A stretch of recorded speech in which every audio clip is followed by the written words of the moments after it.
کہتے ہیں کہ میں مکے میں رہتا ہوں، میری والدہ ضعیف ہے، ان کا حج بدل ادا کرنا چاہتا ہوں۔ بالکل کر سکتے ہیں، حج افراد کریں گے، مکے والے تمتع کران کر ہی نہیں سکتے۔ ویسے حج بدل ہوتا ہی حج افراد ہے۔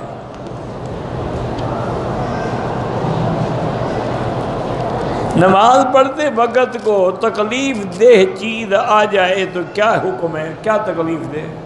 وضاحت کرو نا۔ کسی نے ڈنڈا مار دیا ہے، تکلیف کی وضاحت کرو نا، کیا تکلیف دہ چیز پیش آ گئی؟ کیا عورت پیتل کی انگوٹھی پہن کے نماز پڑھو؟ نماز تو پڑھ سکتی ہے، لیکن پیتل یا لوہے کی انگوٹھی نہیں پہننی چاہیے۔ عورت کی طلاق جو ہے وہ طلاق کے بعد 3 مہینے عدت ہوتی ہے۔ ہاں اگر کوئی آدمی 1 مہینے میں 1 طلاق، دوسرے میں دوسری، تیسرے میں تیسری، تو 12 عدت جو ہے وہ تو شروع ہوگی آخر میں۔ وہ تو جب آخری طلاق ہوگی 3 ہو جائیں گی تو اب وہ عدت گزارے گی۔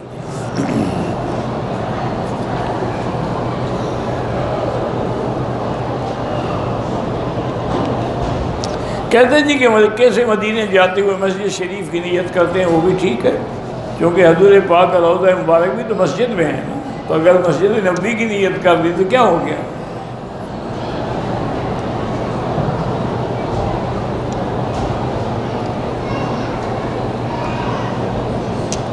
ابو طالب نے اپنے مناف کے خاندان کے سارے خاندان سے کہا تھا کہ بھئی اگر تم ایمان نہیں لاتے ہو، نہ لاؤ، بات نہ مانو، لیکن ہم ان کی حفاظت تو کریں۔ یہ تو سارے خاندان نے کی، سب سے زیادہ ابو طالب نے کی۔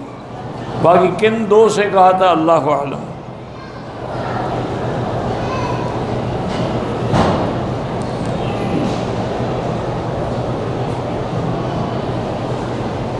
کہتے ہیں کہ ایک مولوی صاحب تقریر فرما رہے تھے، انہوں نے کہا کہ حضرت یوسف علیہ السلام کو جیل میں ڈالنے سے پہلے نعوذ باللہ ان کا منہ کالا کیا گیا، گدھے پہ بٹھایا گیا، شہر کے چکر لگوائے کہ نعوذ باللہ ثم نعوذ باللہ لا حول ولا قوت الا باللہ العلی العظیم۔ انا للہ و انا، اللہ پاک اپنے انبیاء کو اتنا ذلیل اور رسوا نہیں کرتے۔ انا لننصر رسلنا والذین آمنوا فی الحیات الدنیا ویوم یقوم الاشہاد۔ اللہ فرماتے ہیں ہم اپنے رسولوں کی مدد کرتے ہیں۔ یوسف علیہ السلام کا جیل جانا جو ہے، یاد رکھو، یہ کوئی بطور سزا تو تھا ہی نہیں۔ تمہیں کیوں گدھا پہ بھی بیٹھنا پڑ گیا؟ اس مولوی کو کسی نے بٹھایا ہوگا گدھا پہ، اس نے اپنا غصہ یوسف علیہ السلام پہ نکال دیا۔ بھئی یوسف علیہ السلام کے بارے میں عزیز مصر بھی جانتا تھا کہ وہ بے گناہ ہے۔ یوسف اعرض عنہ، آپ چھوڑیں اس کو۔ بیوی سے کہا کہ واستغفری، تم اپنے گناہ کی توبہ کرو، اس کا تو گناہ ہی نہیں ہے۔ پھر جب عورتوں نے مکر چلایا تو اب یوسف علیہ السلام گھبرا گئے کہ پہلے تو ایک تھی، اب تو کئی میرے پیچھے پڑ گئی ہیں۔ تو انہوں نے خود دعا مانگی تھی کہ رب السجن احب الی مما یدعوننی الیہ، کہ یا اللہ ان کے مکر سے تو مجھے جیل بھیجے ہوئے تھے۔ تو یہ تو ان کی اپنی دعا تھی۔ اور دوسرا یہ ہے کہ عزیز مصر نے اور اس کی بیوی نے بھی یہی مشورہ کیا کہ بات پھیلتی جا رہی ہے، پھیلتی، بہتر ہے کہ ہم یوسف کو جیل میں بھیج دیں۔ وہ تو جانتے تھے کہ یوسف بے گناہ ہے۔ پھر یوسف علیہ السلام جیل میں بھی گئے تو اتنی شان سے رہے کہ جیلر اور سارا عملہ جو تھا نا وہ آپ کا غلام بن گیا۔ وہی 2 آدمیوں نے آپ سے خواب کی تعبیریں پوچھی، تو یہ تو ان کی اپنی ایک مانگی۔ اس لیے جب بہت عرصہ گزر گیا، رہائی نہ ملی، تو حضرت یوسف علیہ السلام نے تہجد کے وقت اللہ سے درخواست کیا، اللہ اب تو بہت مدت ہو گئی ہے، میں جیل کی زندگی سے تنگ آ گیا ہوں۔ اللہ نے جبریل بھیجا کہ موسیٰ علیہ السلام سے کہہ دو کہ جیل تو تم نے مانگی تھی کہ ان کے مکر سے بچاؤ، مجھے جیل جانا پسند ہے۔ اس کہہ دیتے ان کے مکر سے بھی بچاؤ، جیل سے بھی بچاؤ، ان دونوں سے بچا دیتے۔ اس لیے ایسی باتیں کرنا جو پیغمبر کے شان کے خلاف ہوں، آدمی کافر ہو جاتا۔ اسی لیے علماء نے لکھا ہے کہ جیسے مشہور طور پہ مولوی کہہ دیتے ہیں کہ یوسف حضرت ایوب کے بدن میں کیڑے پڑ گئے تھے سر سے پاؤں تک، اور زبان پہ بھی وہ کیڑے پڑ گئے، تو انہوں نے رو کے کہا کہ اللہ تیرا نام لے لیتا تھا، اب زبان پہ بھی کیڑے آ گئے، نام بھی میں نہیں لے سکتا، تو اب اللہ نے حکم دیا کہ پاؤں باندھ۔ یہ بھی غلط بات ہے، کیڑے پڑنا کوئی اچھی بات ہے؟ جب قرآن نے نہیں کہا، تم نے کہاں سے کیڑے پکڑ لیے ہیں؟ قرآن کہتے ہیں انی مسنی الضر، مجھے تکلیف پہنچی ہے، رب انی مسنی الشیطان بنصب وعذاب، کوئی آپ کو تکلیف ہوئی؟ لیکن یہ کہنا کہ وہ کیڑے پڑ گئے تھے غلط بات۔ اسی لیے علماء نے لکھا ہے کہ حضرت یعقوب کو بھی اندھا نہ کہو، اندھا کہنا عیب ہے، اور اللہ نے بھی ان کو اندھا نہیں کہا۔ فرمایا اسفا علی یوسف فابیضت عیناہ من الحزن، روتے روتے آنکھیں سپید ہو گئی، یعنی نور کم ہو گیا۔ تم ایسی باتیں کہتے ہو انا للہ و انا الیہ۔ آج کل کیا کریں جی، ہر آدمی بن گیا مولوی، جس نے گلے میں کپڑا ڈال لیا، بال شال بڑھا لیے، وہ مولوی بن گیا، چاہے اس نے قاعدہ بھی نہ پڑھا۔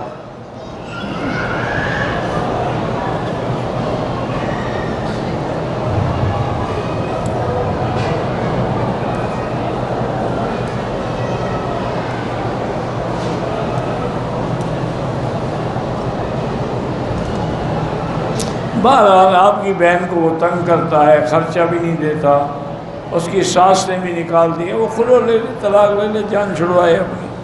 ایسے شوہر کے ساتھ رشتہ رکھنے کا کیا فائدہ؟ دل پریشان رہتا ہے، نماز میں دل نہیں لگتا، اس کا علاج ہی نماز ہے۔ الا بذکر اللہ تطمئن القلوب، پڑھتے رہو لگ جائے گا۔ میں اور میرے بچے نظر بد کا شکار ہو جاتے ہیں تو سورۃ نون کی آخری آیات پڑھ کے دم کیا کرو۔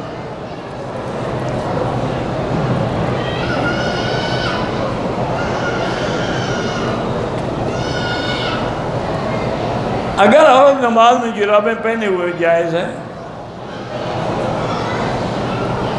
بہرحال جس دوست نے دعا کے لیے کہا ہے، اللہ سب کو حج نصیب فرمائے۔ ایک ہے مکے میں رہ کے حج کرنا، حج افراد ہے، تو حج کی بکری تو ہے ہی نہیں، اور جو قربانی ہے وہ مکے میں کریں یا اپنے ملک میں کر دیں۔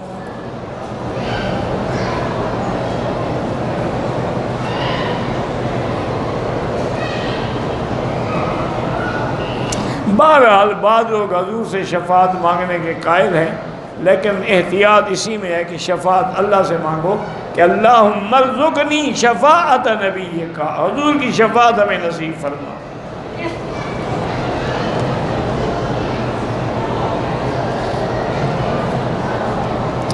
میں تو امتی ہوں، یہ نعت مجھے کیا پتہ ہے نعت کیا ہے؟ جو لوگ صاحب نصاب ہیں ان پر قربانی ہے۔ کسی پیر کے لیے اس کا بیٹا سجادہ بن جائے، اگر لائق ہے، نہیں ہے تو کسی لائق کو بنائے۔ یہ کوئی وراثت تھوڑی ہے کہ جائیداد ہے تقسیم ہونی ہے۔ اولاد میں لیاقت ہے بنا دو، نہیں ہے نہ بناؤ۔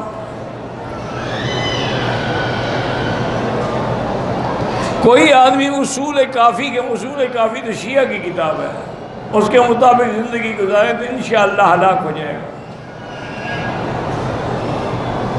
وہ تو ان کی بڑی مشہور کتاب ہے، اس پہ مہر لگی ہوئی ہے ھذا کافن لشیعتنا، یہ کتاب ہمارے شیعوں کے لیے کافی ہے۔ اسی میں تو لکھا ہے کہ قرآن مکمل نہیں ہے، پھر اس سے بڑا کفر کیا ہو سکتا ہے؟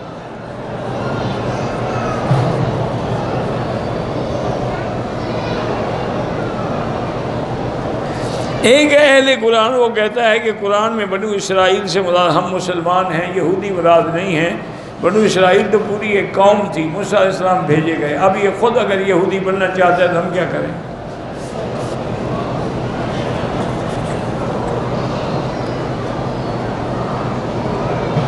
دادے کی نافرمانی بھی باپ کی نافرمانی ہے۔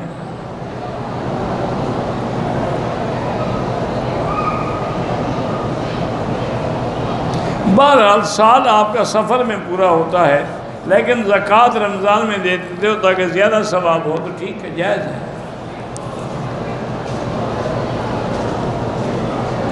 حنا نام رکھ سکتے ہیں لڑکی کا، بالکل رکھ سکتے ہیں۔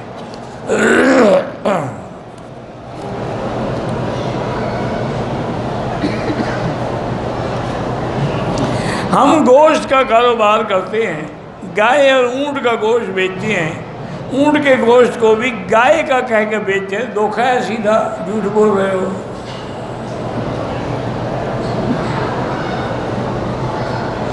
میں ایک دن میں آپ کے لیے 10 دفعہ دعا کرتا ہوں، اللہ آپ کو جزائے خیر دے۔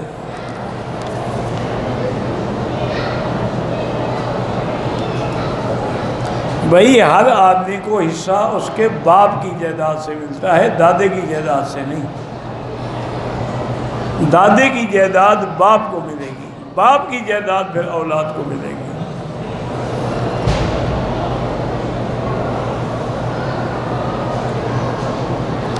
10 سال پہلے ہم نے زمین کا ریٹ کم تھا، زمین کا حصہ کر دیا تھا، پھوپھیوں کو حصہ نہیں دیا تھا، اب دینا چاہتے ہیں تو ان کو اتنی زمین دیں جتنا ان کا حصہ ہے۔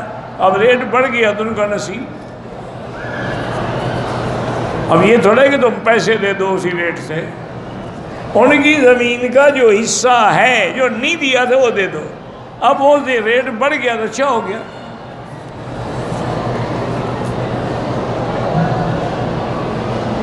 کہتے ہیں کہ بکرے کے گوشت کو پانی ڈالتے ہیں وزنی کرنے کے لیے، بالکل حرام ہے، دھوکہ ہے۔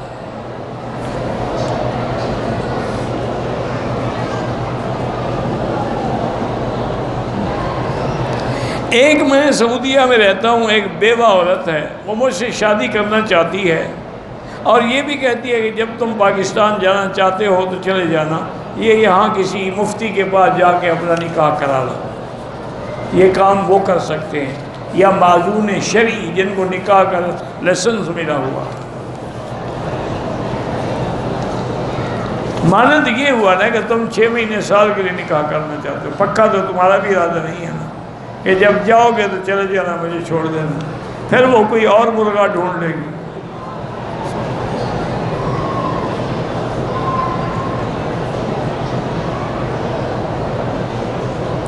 جس دن بچے کو ختنہ ہوتا ہے دیگیں چڑھا سکتے ہیں، 200 دیگ چڑھا دے دی، کسی نے منع کیا ہے؟ لیکن کوئی شریعت کا حکم تو نہیں ہے نا، سنت ہے۔ ختنہ کھلاؤ گے لوگوں کو؟ نہیں، مانا کیا کرو گے؟ ختنہ کی دعوت ہے جی، آؤ ختنہ کھاؤ میرے بیٹے کا۔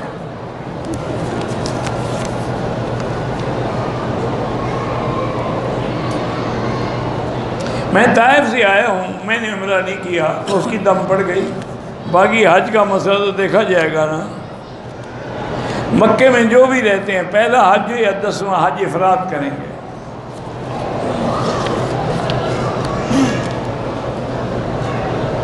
میں نیو یارک میں رہتا ہوں، کسی صاحب علم و معرفت کی تلاش میں ہوں جو دینی، وہاں نیو یارک میں بھی مدرسے ہیں، کسی مدرسے دینی میں جا کے معلومات کر لے، وہاں علماء بھی ہیں، مفتی بھی ہیں، مدرسے بھی ہیں، میں تو نہیں جانتا۔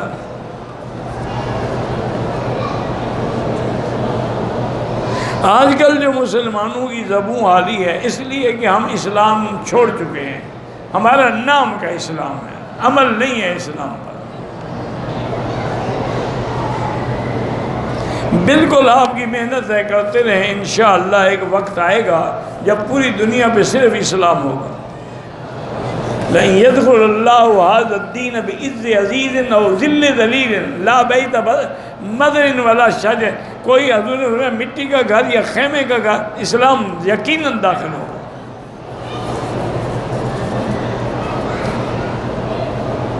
میں نے رات کو خواب میں سانپ کو مارا، اچھا دشمن مر گیا۔ جو رشتہ دار میں فوت ہو گئے خواب میں ملتے ہیں، دنیا میں تو ملتے نہیں تھے ان کو، بیچارے خواب میں نہ ملے تو کیا کریں۔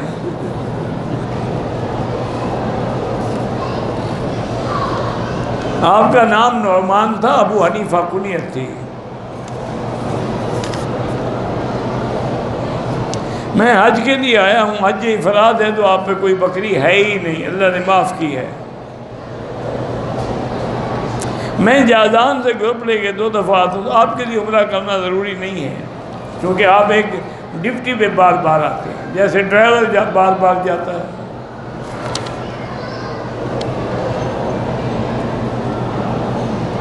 ہم 10 آدمی عمرے کے لیے آئے ہیں، ڈرائیور نے احرام باندھنے نہیں دیے، تفتیش ہے، تو آپ نیت کر لیتے، تفتیش سے گزر کے احرام باندھ لیتے، نہیں کیا دم پڑ جائے گی۔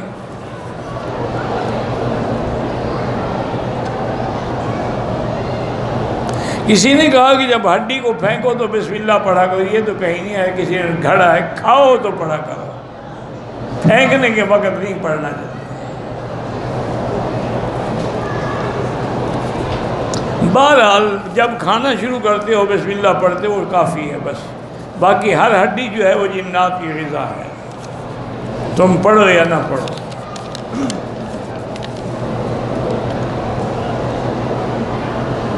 حج سے پہلے آپ عمرہ نہ کریں، مکے میں رہنے والوں کو ان مہینوں میں عمرہ نہیں کرنا چاہیے، ورنہ دم پڑ جائے گی۔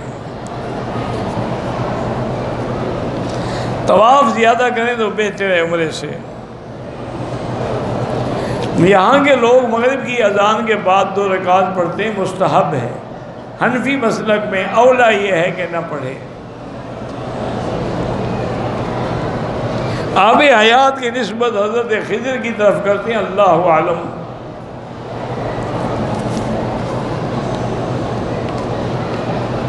طواف کے دوران کعبے پہ نظر پڑ جائے کچھ نہیں ہوتا، لیکن یہ نہیں کہ یوں دیکھ کے چلے، نظر قدم اگر پڑ گئی تو پڑ گئی۔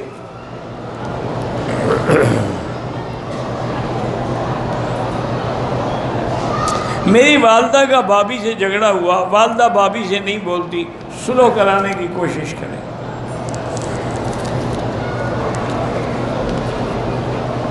ہر طواف کے بعد 2 رکعت واجب ہیں، نفل نہیں ہے اللہ کے بندے۔ عصر کے بعد کریں تو اس کے 2 رکعت مغرب کے بعد پڑھیں۔ زندہ لوگوں کے لیے طواف آپ کر کے ان کے لیے ثواب بھیجیں۔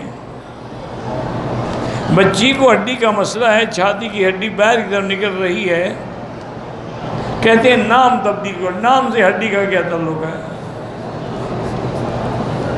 یہ عجیب بات بھی ہے، نام سے کوئی تعلق نہیں ہوتے، جاہلوں کی باتیں ہیں۔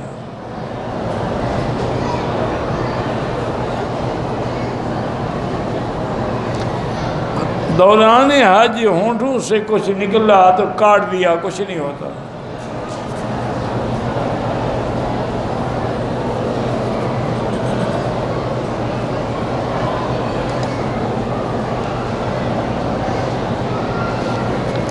اگر امام کے پیچھے آدمی جب نماز پوری ہو گئی، امام نے سلام پھیرا، غلطی سے کھڑا ہو گیا تو بیٹھ جائے بس۔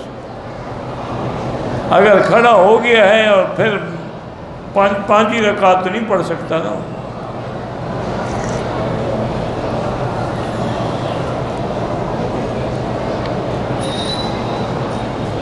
مالی لحاظ سے کمزور ہوں،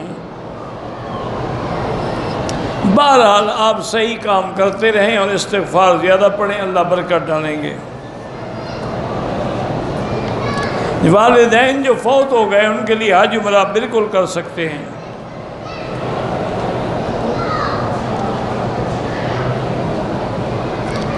لڑکے کے لیے عقیقہ جو ہے 2 بکرے ہیں، نہیں دے سکتے کوئی بات نہیں، اگر کوئی غریب ہے طاقت نہیں ہے ضروری نہیں کہ 1 دے، 1 بھی تو سنت کے خلاف ہے نا۔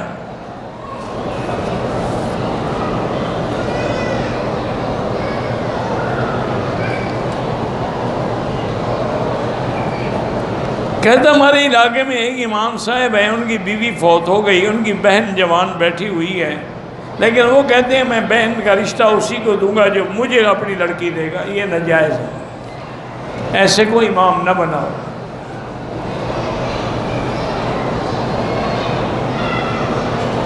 والد نے وصیت کی ہے، زبانی کا بالکل وصیت پہ عمل کریں، لیکن وصیت شریعت کے خلاف نہ ہو۔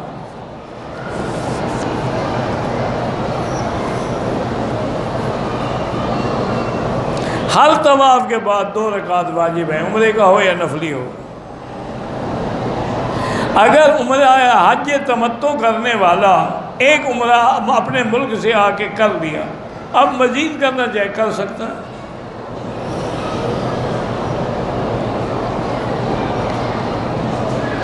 اگر مسجد نبوی میں ہم جماعت سے نہ ملیں تو اپنے اپنے خیموں میں جماعتیں ہوں گی باقاعدہ، وہاں پڑھ لیں۔ بالکل ظہر اور عصر جو ہے وہ جو مسافر ہیں ان کو جمع کر کے پڑھنی ہوگی، لیکن حنفی مسلک میں جو مقیم ہیں مکے کے ان کو اپنے اپنے وقت میں پڑھنی ہوگی۔ ایک طواف 3 کے لیے نہیں ہوتا، ایک کے لیے۔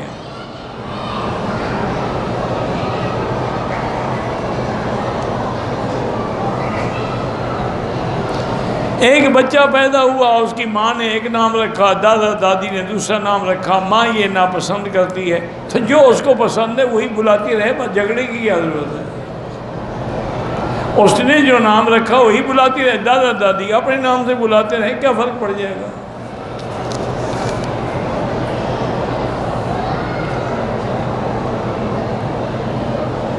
اللہ تعالیٰ کے ہاتھ بھی ہیں، پاؤں بھی ہیں، جیسی ان کی شان کو زیبا ہے۔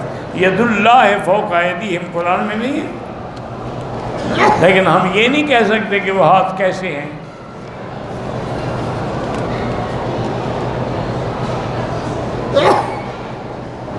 ہمیں اولاد نہیں ہے، میری بیوی نے اپنی بھتیجے کو پالا ہے، اب وہ جوان ہے، بالکل حج پہ آ سکتی ہے، لیکن آپ کے لیے حقیقتاً تو وہ بیٹی نہیں ہے۔ اس کی شادی کر دو تاکہ ذمہ داری ختم ہو۔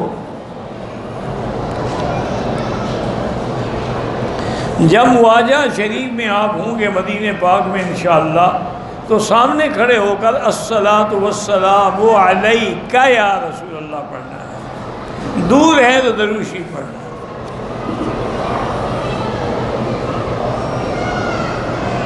بعض لوگ بھینس کی قربانی پسند نہیں کرتے تو نہ کریں، کسی نے کوئی جبر کیا، وہ گائے کی کر لیں، بکرے کی کر لیں، اونٹ کی کر لیں، ان کو پسند نہیں ہے تو نہ کریں، بس اس میں کیا ہے۔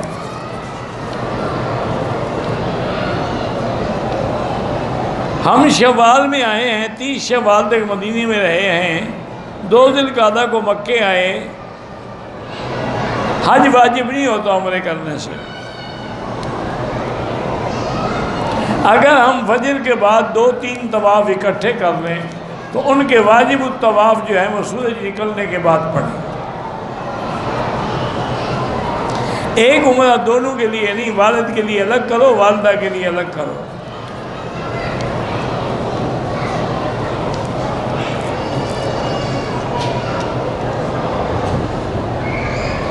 بہرحال اگر آپ سنتیں گھر سے پڑھ کے چلتے ہیں، پھر مسجد میں آتے ہیں، ابھی وقت ہے 2 رکعت پڑھ سکتے ہیں تحیۃ المسجد۔ استلام کا معنی یہ ہے دونوں ہاتھوں سے اشارہ کرے یا ایک ہاتھ سے اشارہ کرے۔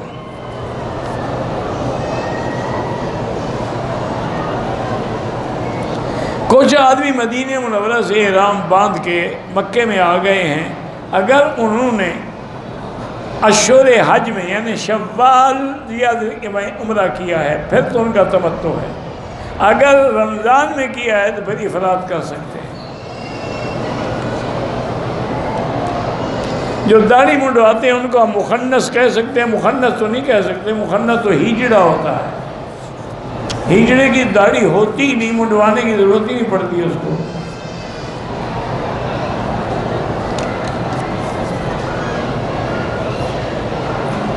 اگر ہم دوسرے عمرے کے لیے مسجد جیرانہ گئے، ٹھیک ہے، وہاں سے بھی عمرہ ہو سکتا ہے، کوئی نہ کرے تو نہ کرے۔ دل بہت سخت ہو گیا ہے، آنسو نہیں آتے ہیں، تو یہ شقاوت ہے، اس کا علاج ہے کہ درود شریف زیادہ پڑھو اور استغفار زیادہ پڑھو، کیونکہ جب دل سخت ہو جاتے ہیں نا پھر آنسو نہیں آتے۔ حضور نے پناہ مانگی ہے، اللہم انی اعوذ بک من علم لا ينفع وعن قلب لا یخشع وعن نفس لا تشبع وعن عین لا تدمع۔ اس آنکھ سے بھی میری پناہ ہے جو آنسو نہ بہائے۔ وظیفہ یہی ہے، درود شریف زیادہ پڑھیں، انشاءاللہ دل نرم ہو جائے گا۔ اللہم صلی علی سیدنا محمد وعلی آل سیدنا محمد وبارک وسلم۔ یا حی یا قیوم یا ذا الجلال والاکرام، یا ذا الجلال والاکرام، یا ذا الجلال والاکرام۔ اللہم فرج ہم المہمومین، نفس کرب المکروبین، واقض الدین عن المدینین، واشفنا واشف مرضانا ومرضى المسلمين، واشفنا واشف مرضانا ومرضى المسلمين۔ اللهم لا تجعل مصيبتنا في ديننا، ولا تجعل الدنيا أكبر همنا، ولا مبلغ علمنا، ولا إلى النار مصيرنا، واجعل الجنة هي دارنا، واجعل الجنة هي دارنا وقرارنا۔ اللهم لا تسلط علينا بذنوبنا من لا يخافك فينا ولا يرحمنا۔ اللهم لا تجعلنا مصغدا للمازغين، لا تجعلنا أكلة للآكلين، لا تجعلنا فتنة للقوم الظالمين۔ اللهم لا تجعلنا من القانتين، لا تجعلنا من القانتين۔ اللهم احفظ سائر بلاد المسلمين هذا البلد الأمين، فاجعلها آمنا مطمئنا سخاء رخاء إلى يوم الدين۔ یا اللہ بیماروں کو شفا عطا فرما، یا اللہ ہماری ظاہری باطنی روحانی جسمانی بیماریاں پریشانیاں کمزوریاں دور فرما، یا اللہ بے حیاؤں کو حیا عطا فرما، بے اولادوں کو اولاد صالح عطا فرما، جن کے گھروں میں بچیاں ہیں ان کو خیر کے رشتے نصیب فرما، بے روزگاروں کو روزگار عطا فرما، قرض داروں کے قرض عطا فرما۔ یا الہ العالمین ہمیں مانگنا بھی نہیں آتا، بغیر مانگے عطا فرما۔ یا اللہ پوری دنیا میں جہاں مساجد ہیں، مدارس ہیں، مراکز ہیں، دین کے ادارے ہیں، دین کی جماعتیں ہیں، دین کے افراد ہیں، ان کی قدم قدم پہ حفاظت فرما۔ یا اللہ مسلمان فلسطین میں ہیں، حلب میں ہیں، شام میں ہیں، یا اللہ مسلمان ہند میں ہیں، سندھ میں ہیں، کشمیر میں ہیں، عرب میں ہیں، عجم میں ہیں، افغان میں ہیں، یا اللہ ان سب کی جان مال آبرو عزت کی حفاظت فرما۔ یا اللہ پاکستان کی حفاظت فرما، یا اللہ یہود ہنود اور قادیانیوں کی سازشوں سے محفوظ فرما۔ یا ارحم الراحمین، یا اکرم الاکرمین، یا اجود الاجودین۔ اللہم انا نسألک من الخیر کلہ عاجلہ وآجلہ ما علمنا منہ وما لم نعلم۔ اللہم انا نعوذ بک من الشر کلہ عاجلہ وآجلہ ما علمنا منہ وما لم نعلم۔ وصلی اللہ تعالی علی خیر خلقہ